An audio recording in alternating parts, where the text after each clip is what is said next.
Hey y'all, it's Megan. I'm glad you're here, glad you joined me today.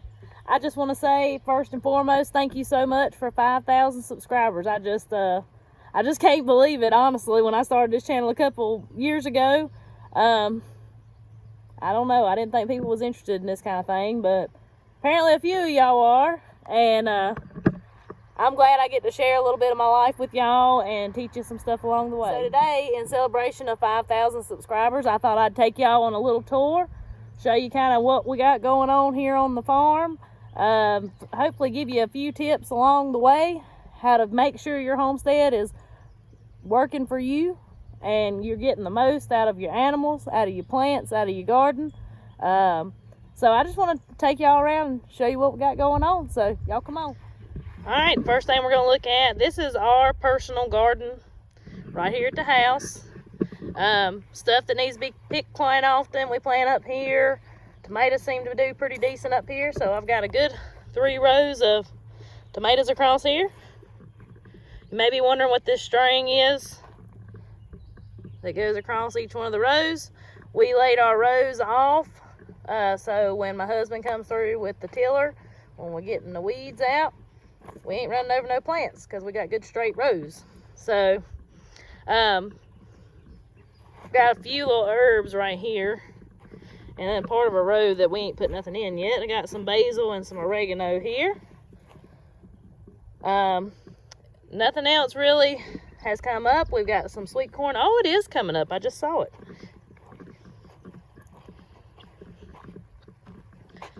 So we planted this a week ago today, and I've already got some corn coming through. Our favorite corn is Honey Select. If you have never give Honey Select a try, I highly recommend it. It is by far our favorite, so that's what we plant. And this garden ain't had no water on it.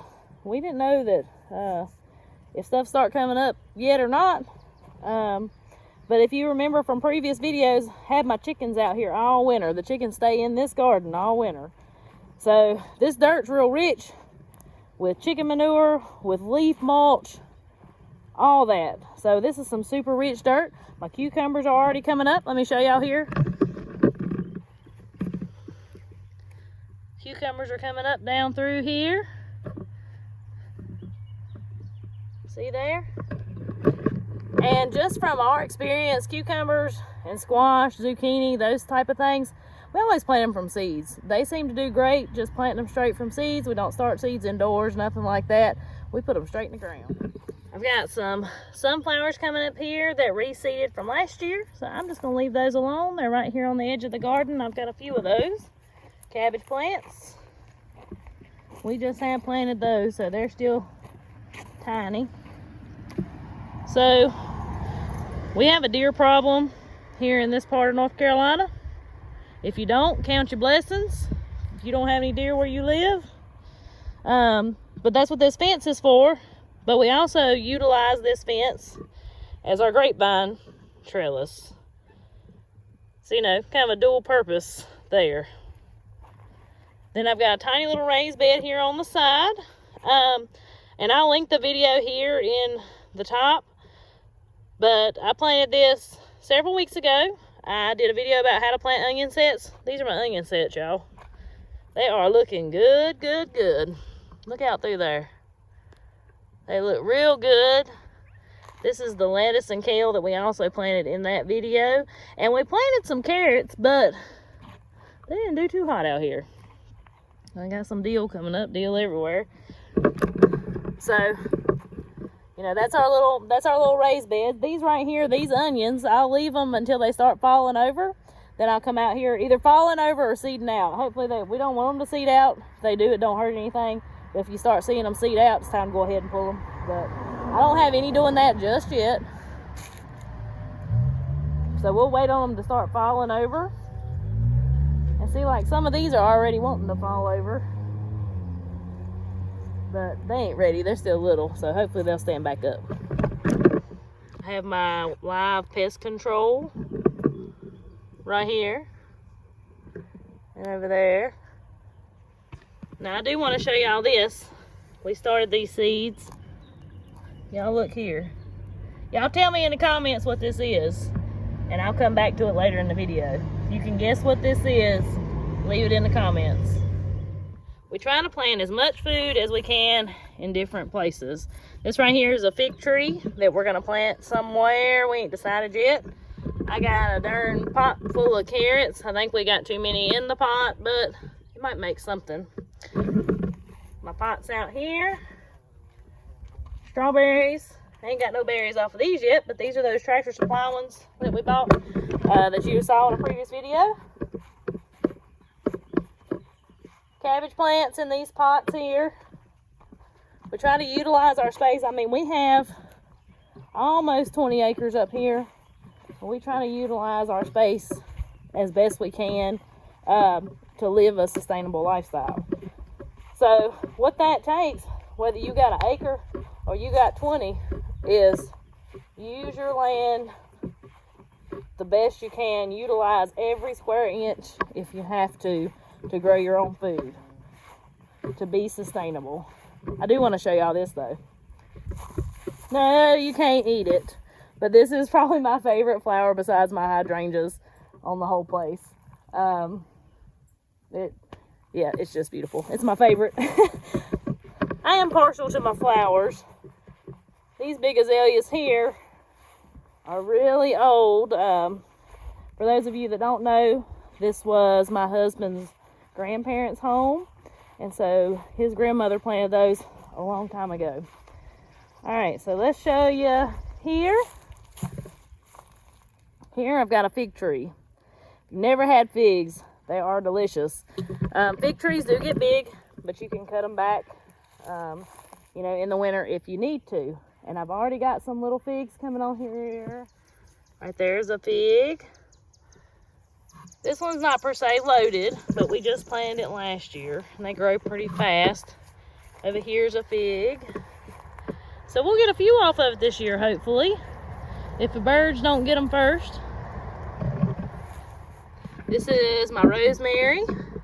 I rooted this a couple years ago, I think now. I love cooking with rosemary. I've just added this into my flower beds. So I've got rosemary. I've recently planted some seeds. Actually, yesterday, went around and planted a lot of my herb seeds. I just do that in my flower beds. Instead of, you know, I used to go buy flowers to plant, and then they would, you know, be pretty for a while and go away. So now I'm utilizing these flower beds. Besides the flowers that come back every year, I'm utilizing these flower beds for my herb garden. Instead of wasting money and time on just plain old flowers, I, you know, fill them with herbs. So there you can see some sage coming up and some yarrow. Now, something I have found out about this yarrow is it gets pretty big. Like, it's kind of taking over my buttercups right here. It's all up in there. But yeah, I'm using my flower beds as my herb gardens. Something that I really wanted to show y'all here is, I have people say all the time, Megan, I don't have any land. I have a very small backyard. How can I grow my own food? Let me show you. These, I got 4 raised beds right here that I have planted a ton of food, okay? And they don't take up hardly any room. Like, I want to add more over time. We're going to add more on down this hill. This is just another way to utilize every square inch that we have here in some way, shape, or form to be more self-sustainable. So I'm going to get up close of these, and I'm going to show you what we got going on. And what makes a farm better than anything is to get your children involved. Look who's coming here. These are your flowers. Are those for me? Yeah. Well, thank you, honey. They're beautiful. Me and Happy put some water in them. She did? Yeah. Alright, so I'm going to show you what we got planted here. This bed is full of strawberry plants. I got a few ripe ones that I need to pick. Good thing about strawberries, a lot of times they'll make little baby plants, come back next year. So you want to put strawberry plants somewhere you're not going to be plowing up all the time. But also squeezed a few onions down here on the end. And we have some pole beans, which haven't come up yet, but we've got some pole beans planted along the edge. So that's 3 things that I've got in this one bed, y'all. And I do want to show you this. These right here are cattle panels. Got them from Tractor Supply. Bent them over, nailed them to the beds. So this is going to give my pole beans something to run up. Now this is our first year trying this method right here, but I've got them over there too. So I'm hoping that'll be a little easier, and it's a very easy trellis. You can get through here with a lawnmower if you need to mow. So yeah, we're gonna see about that. I'll show you this raised bed here.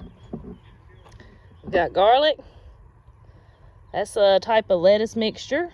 A few little onions back there. A few little onions right here. Carrots. Carrots. Squeeze the pepper plant in here. More onions. This is some elephant garlic. This was a learning curve, but we'll see how that does. There's a blackberry that we actually need to plant somewhere. We just stuck it there to root it, and we need to get that out and get that planted. Got some more pepper plants, some dill. I'm sure this right here is a cherry tomato plant that come up by itself. Cherry tomato plants reseed like super easy. So if you ever have a random tomato plant coming up and you have had cherry tomatoes in the past, more than likely that's what it is. Alright, so in this bed, more peppers, more onions. Along the edge here as well, we've got more pole beans planted all the way down through there that are going to run up this trellis. Down here, we have got, we're starting sweet potato sets. And there's a few, let me find them so I can show you right here, that are already starting to come through. Or, I said sets, it's slips. But so we're starting our slips here. Once we get done with those slips, we'll dig those up and we'll have another little section there to plant something in. And more onions there. We've got sugar snap peas that are going to run up this side of the trellis.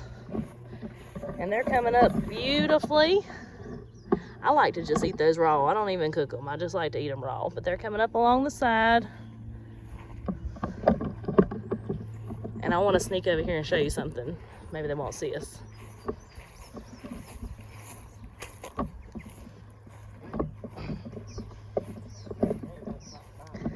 Jacob has his own little area over here next to the chicken coop. And he has planted him some corn that has come up beautifully. And now we're planting some cucumber seeds. What kind of corn is it?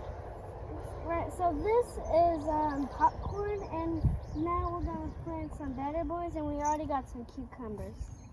Did you plant some cucumbers over here? Yeah, we just did. All right. One right there, one right there, and one right there. So this is Jacob's garden right here next to the chicken coop and these wood chips. This is his very own garden that he takes care of. Ain't that right, Jacob?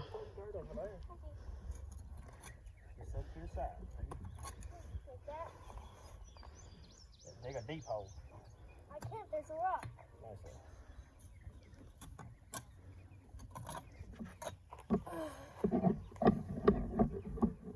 I can't.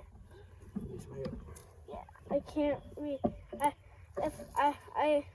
I can't reach because the corn's in the way.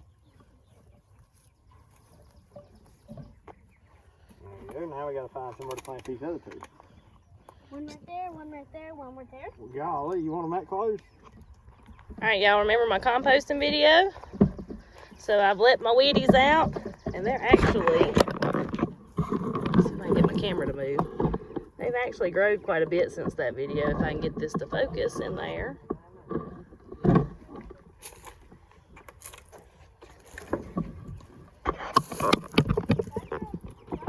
So around February, I like to hatch a few eggs, and then what I'll do is we'll eat the roosters and keep the hens, and I'll sell a few of my older hens and just keep the rotation going. We'll have me a pretty white one right there. Pretty white rooster. Have to name him Foghorn Leghorn. But they can't get their heads through to the garden. Close enough to the plants. I've got chicken wire around the bottom of this. So that keeps them from sticking their head through and getting a bite of my stuff. Of course, I feed them some occasionally. All right, now I'm gonna bring you out in the pasture. I'm gonna talk to you a little bit about meat birds. So this is our third year doing meat chickens. Learned a lot in 3 years. It's kind of a trial and error process. Knowing what works for you and what doesn't. Just because it works for somebody else don't mean it's gonna work for you. So I've got 2 different chicken tractors this year. We're trying out the Salatin style chicken tractor. It's the first time trying this out. And this right here is a PVC chicken tractor, which we have liked because it's super light. It's easy to scoot across the grass, but our PVC has dry rotted, so it's snapping. Like any little bit of pressure that's getting put on it, it is breaking. So this will hopefully last me the rest of this year, fingers crossed, and we'll see. These are Cornish cross meat chickens. That's what we raise here. This is what the American diet has gotten us accustomed to eating, because your egg chickens don't really have any breast meat. They're mainly all dark meat, but your Cornish cross are bred to have those double breasts and the chicken breast that everyone is now accustomed to. So that is what we raise here. These right here are roughly 3 weeks old, getting ready to be 3 weeks old, I think. They ain't quite there.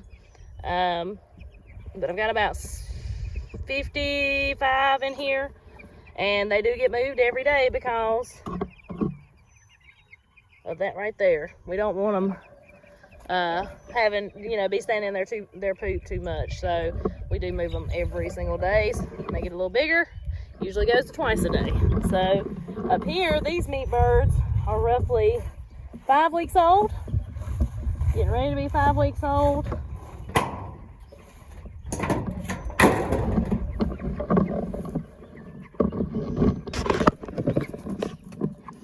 So yeah, these are about 5 weeks old. I've got about 30 in here. Learned a hard lesson this year. I had a rat get into my brooder house, and on the very first day I put them in there and killed 17 of the 50 that I put in there the very first day. So yeah, I only got 30 in here, but they're doing good. They're good and healthy. These right here, they look, I've had meat birds for 3 years, but these meat birds are the first ones I've seen that are actually like loving to eat the grass. Like these get so excited when I move them in the evenings. They just love to eat the grass. All right, why do we have meat birds out in our horse pasture? Because of all this wonderful fertilizer that they leave out. I don't want any of this to go to waste. I want them to be able to enjoy green grass. So, you get the best of both worlds. They get to eat green grass, new green grass every single day, and we get to utilize the chicken poop. So, it's almost free-ish fertilizer. Come on, follow it. Come on, chickens.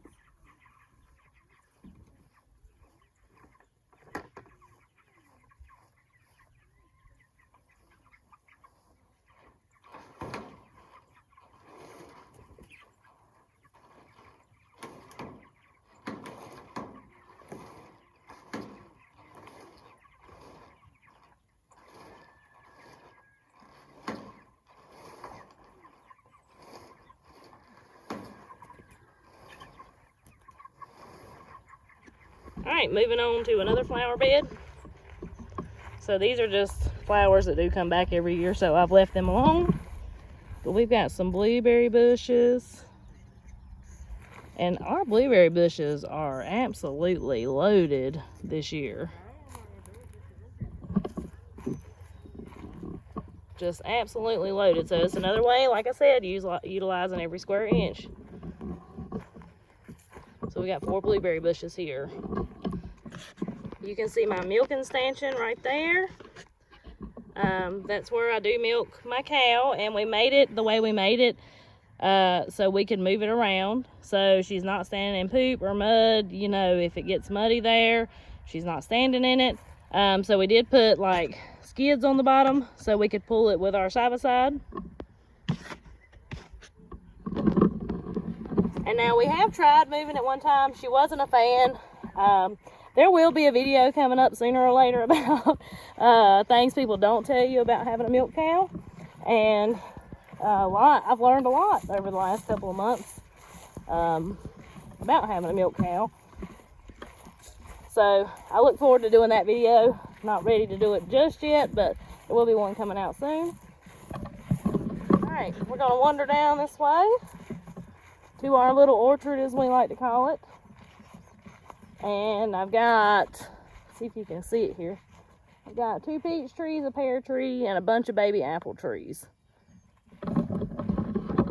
So this peach tree has the most peaches on it that it has ever had.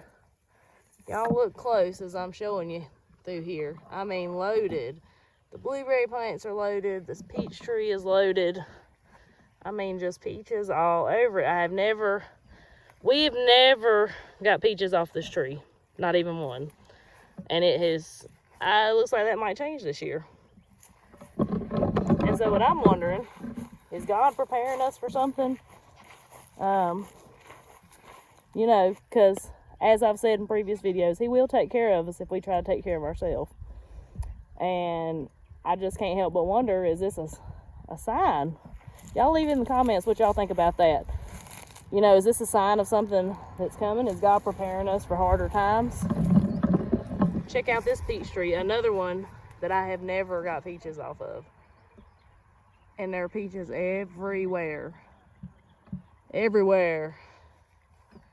And I really hope, you know, that we do get some off of it this year, because usually we only have just a handful of little baby ones. And they're all over it. Let's go check out the pear tree.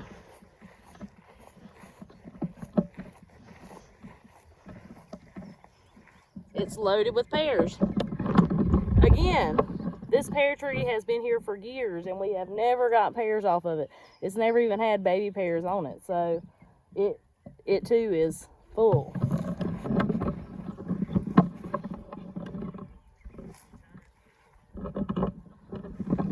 And our apple trees, this is their, I want to say, going on their 3rd year. So I'm not holding my breath about getting any apples yet. You know, when you plant apple trees, you don't really look to get apples until about year 5. But yeah, this is our little orchard down through here. We're walking towards the pig lot. Again, we're using everything that we can. Everything that used to be in grass, we used to keep pretty and mowed. You know, we've turned this area here into an orchard.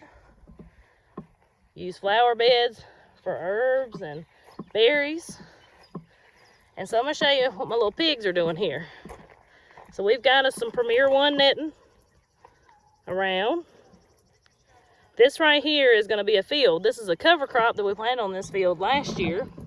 And it's actually going to be our pumpkin patch. So what we're doing is we're letting these pigs work for us. Now we'll leave these pigs in here probably a couple weeks. They've already done a number on it, y'all. But we'll leave them in here at least a couple weeks. We're going to let them eat down the cover crop, root it down into the ground, plow this up for us pretty much. We're hoping we won't even have to till it. We're going to see how good they do because they are still small. And of course, the bigger they are, the better they dig. But we're going to give them a couple weeks and see how this goes and see if they can be our plows. So again, utilizing every square inch. This was just a rocky hillside.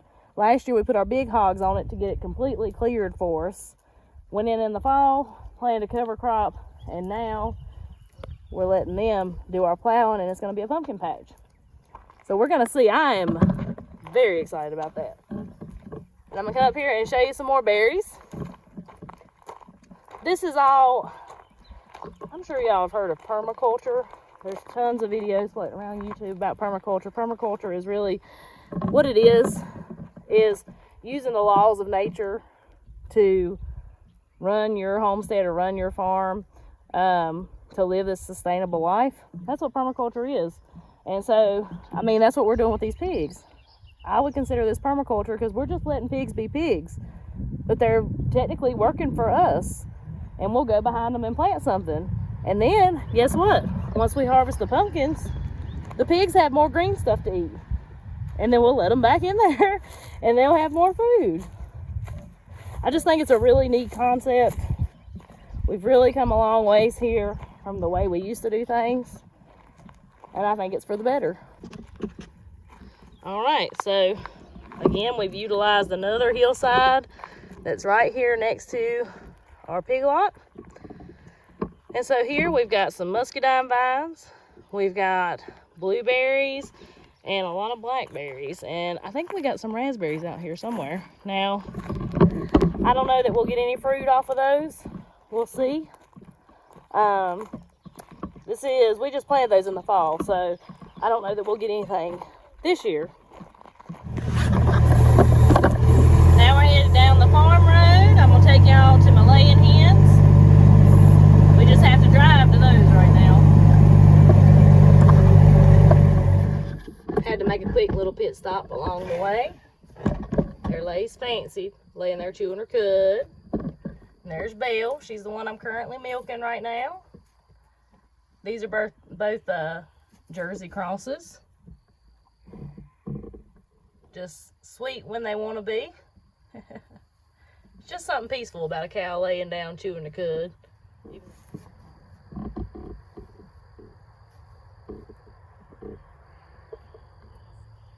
We're still on the way to the chickens. They are way out here at the very, very far end of the pasture.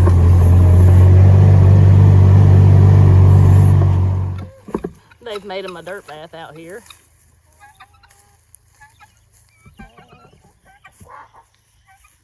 We do keep them in this electric netting to do the pastured eggs because we just don't have enough land. A chicken will travel at least 200 to 500 foot away from their house if they're not contained in some type of fencing. So we have tried it without the fencing and they end up all the way back at our house. So they'll stay here about a week and then we'll move them on to the next spot.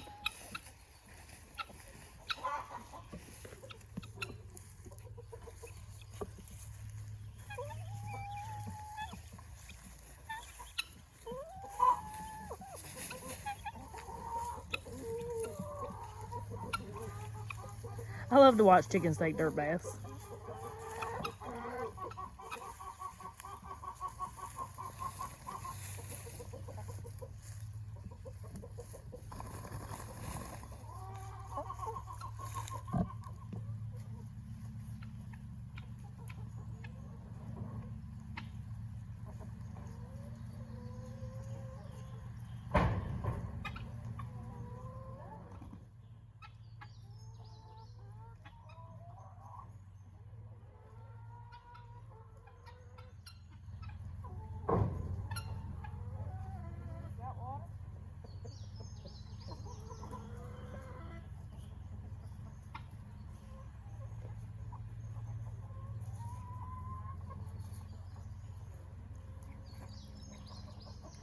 There's a few reasons why we do the chickens this way.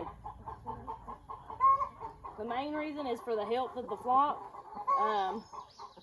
We don't leave them in one spot long enough for parasites to live and grow. We move the host, which is the chicken, every week. Also, that gives the chickens fresh grass every single week. They're not scratching in the exact same place all the time. They're not tearing up my garden. They're not tearing up my flower beds. Doing it this way, but they still get plenty of freedom. And you know, they have come to realize when we hook up to their house, they get so excited because they know they're going somewhere else, somewhere new. I want to show you one other reason why we do it this way too. All right, this looks nasty, may sound nasty to you, but this is another part of permaculture right here. This is in my cow pasture. We keep these chickens in the cow pasture spring, summer, and fall, moving them around. So they scratch out the cow patties. Not only does that spread fertilizer, more fertilizer on our pasture and make that cow manure more usable, it also keeps worms down in my herd because parasites that affect cows don't affect chickens. So chickens dig in there, find larvae, they eat it, therefore killing the life cycle of the parasite. So they know their job. Everything here, everything on your homestead should have a job.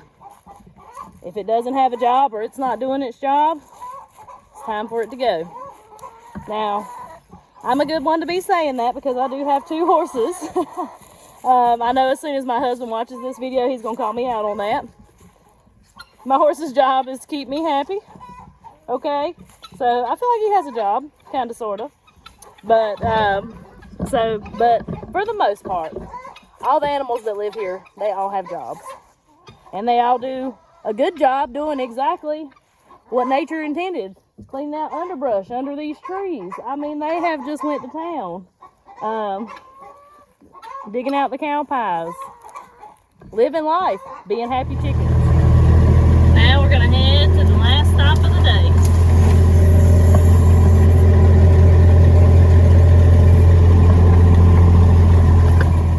Pit stop and show y'all my little piece of paradise right here. Got our little fire pit, an old swing, some chairs. Me and my family, we always love to come down here and hang out, let the kids play in the creek. Creek water ain't gonna hurt you youngins, y'all. Y'all get out there and let them play in it. I want to show y'all one more thing about God's beauty right here. Got a wild azalea blooming in the woods. The video don't even do it justice. But we've got them all through these woods. They grow wild. We'll walk down here to the creek.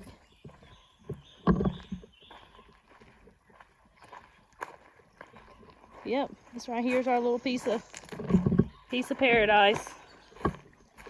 And right across there is where we're heading. And I'll show you this while we're standing here, right here. These logs you see lined up, that's our Shiitake mushrooms. We got quite a good harvest off of those last year. So we'll see how they do this year. So this right here is the last stop of the day. We actually have 4 different gardens in 4 different places. The reason being, anybody that's grown up in hills and hollers whatsoever, you know that one piece of flat land don't last real long. So we've got, you know, gardens spread out all over the hillside here. But we just use the land that's usable. We, like I've said several times in this video, we try to use every piece we can and use everything to its fullest potential, being animals, plants, whatever it may be. We try to utilize everything to its fullest potential. Now this garden down here, we're going to have some, I'm trying to remember what all we planted. We planted some popcorn down here. Green beans. This is my main green bean garden. I've got 6 long rows of green beans here. And we planted quite a bit of squash and zucchini down here. So another fight down here though is the deer. And we are going to try some of that bone sauce. Billy's bone sauce. He's in North Carolina as well, and I'll tag him in this video. But we're going to try some for the first time this year. We've seen several videos about it and how good it is keeping the deer and the critters out your garden, so we're going to give it a try.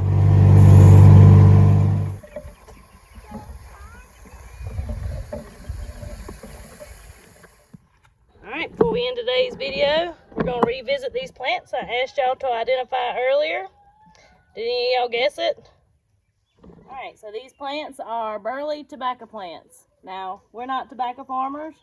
I never have been, but my husband grew up on a tobacco farm, and this whole area here was built on R.J. Reynolds and tobacco. So we just decided this year we want our kids to know what it is, because that's our heritage. That's what this area here was built on. Stokes County would be nothing if it hadn't been for tobacco. So we're still debating on where we're going to plant them at. We're just going to let them grow the best they can grow, take care of them, let them flower out. Tobacco flowers are pretty, and just so our kids will know what it is. And are we going to harvest it, Andy? That's burley, so yeah, we'll probably cut it. If it makes anything, we'll cut it. So if it makes anything, we'll cut it and harvest it like they used to do. So we'll just see. Let me know if you got the answer right in the comments. And anyways, I hope you enjoyed this video. Hope you learned a little something. If you got any questions about anything I talked about, just leave them in the comments. And anyways, I'll talk to y'all next time.